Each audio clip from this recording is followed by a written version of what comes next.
Hello. The game is Star Rupture. Star Rupture is an early access survival and base building This game where you radiation's get going dropped up onto there a anyway. hostile planet to do your time. I think the idea is you're a criminal, and instead of jail, they stick you on this irradiated rock with some gear and say, good luck. You've got 4 character options, but the choice is all personality. Each one has their own voice and portrait, but they all play the same. No stat differences, no unique abilities, just flavor. And even then, you're not locked in. You can swap characters mid-game by going to their pod. They're all technically there with you.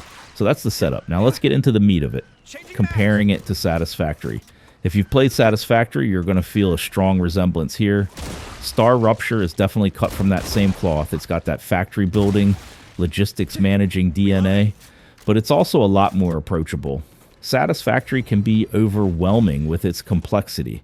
You've got dozens of materials, production chains, power networks, all of it layered deep. Star Rupture takes that formula and dials it back. It simplifies it, makes it more casual friendly without losing the core appeal. The first big difference, I got it. the logistics system. Star Rupture uses what's called a pull system. That means machines only request items when they actually need them. So instead of items constantly being pushed down the line and jamming everything up, it's clean, it's efficient. No more spaghetti belts backing up your whole setup. That one change alone makes things feel way smoother. Building system. Simplified, but still satisfying. Building in Star Rupture feels tight and snappy. The placement system is responsive. Structures snap where you expect them to. Everything has a polished feel to it. And here's the kicker. You only need one type of building material for pretty much everything, at least for now. That sounds like it might be too easy, and yeah, long term they'll probably need to add more complexity. Have But early on, it's kind of 60,000. refreshing. You make a big stack of this material and you're free to build without constantly hunting down 10 different resource types. It keeps the momentum going. Now, you can't just build anywhere.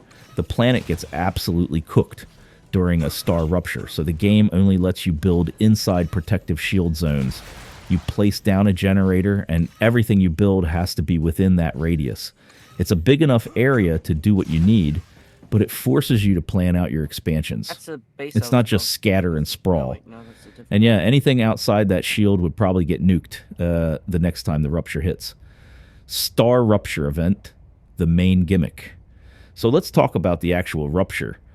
Every so often, you get a warning, something like Star Rupture imminent, and you've got a short countdown to get to safety.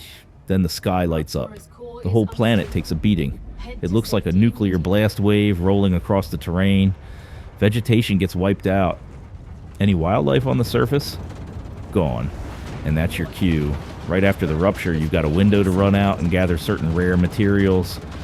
With no bugs around to harass you, it's the best time to go scavenging.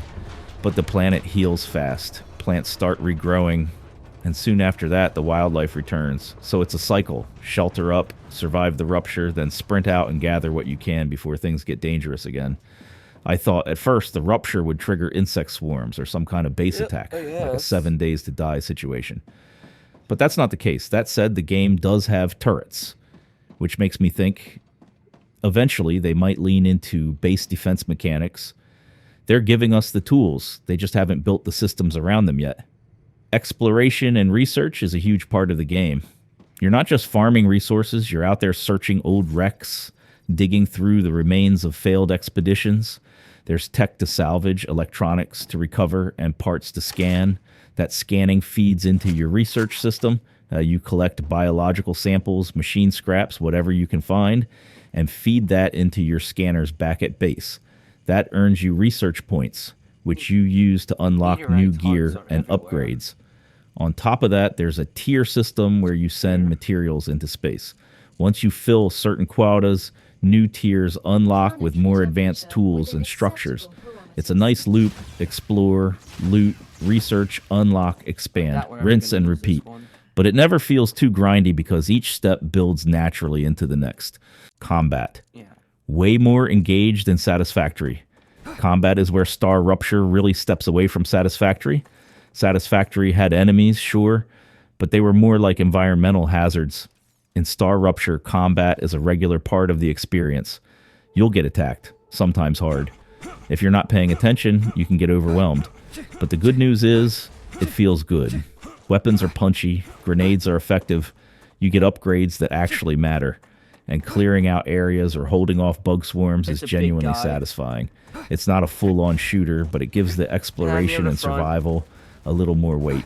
You're not just running around in a sandbox, you've got threats to deal with. Graphics and performance. Let's cover visuals real quick. This game looks good, like surprisingly good for early access. The environments are detailed. The effects during ruptures are especially impressive. Performance was rock solid too. I ran it on my newer rig. My son played on an older system from 2019. Both ran fine. We played everything co-op, and aside from a few minor bugs, mostly visual glitches on his end, it ran great. No crashes, no major sync issues, just smooth gameplay with the occasional bit of jank that you'd expect from a game still in development. Minor bugs and early access state. Since we're on the topic, yeah, it's early access, so there's a bit of roughness, but honestly, nothing major. Another guy. The only bug we really hit was visual. Sometimes my son would see stuff that wasn't actually there. Little graphical wig outs. But logging out and back in fixed it. Other than that, it ran clean. No game-breaking stuff. And it's already got more polish than a lot of early access games I've seen. Final thoughts and outlook. I've got about 14 hours into it right now, all in co-op, and I'm impressed. It's already solid, and if the devs keep building on what's here, it could turn into something really special. It reminds me of when I picked up Subnautica way back in early access. It was bare bones then, but you could see the potential, and a couple years later it became one of the best survival games out there. Star Rupture feels like it's on that same path, so if you liked Satisfactory but wanted something with less grind and more action, or you just want a solid co-op survival game that respects your time, this one's worth keeping an eye on. It's fun, it's accessible, and it's got just enough depth to keep you hooked without burying you in complexity. That's it for now. I'll be following development and jumping back in as they update it. Thanks for watching. Be sure to hit that subscribe and like. Also, full disclosure, this voice, it's AI. It's my voice, it's my thoughts, but it's AI generated. Pretty neat, huh? I can tell. I for sure can. I sound like James reading a script. You know James, the angry video game nerd? Most YouTubers write scripts and then read them. I never or rarely do. I wanted to try this, to reduce my rambling and keep everything on topic. Also, real facts, I love tech. Always have. I always want to play with the new toys. Tell me what you think if you listened for this long. Did you know? Is it bad? Was gooder like a glass of cool water?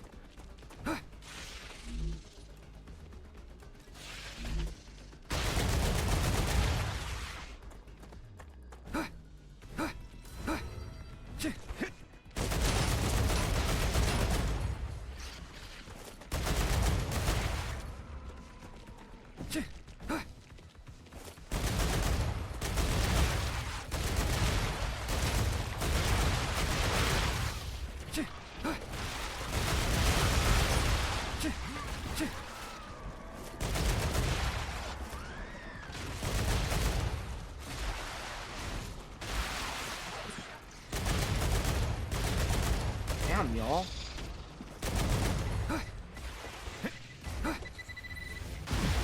Changing max. We got artillery.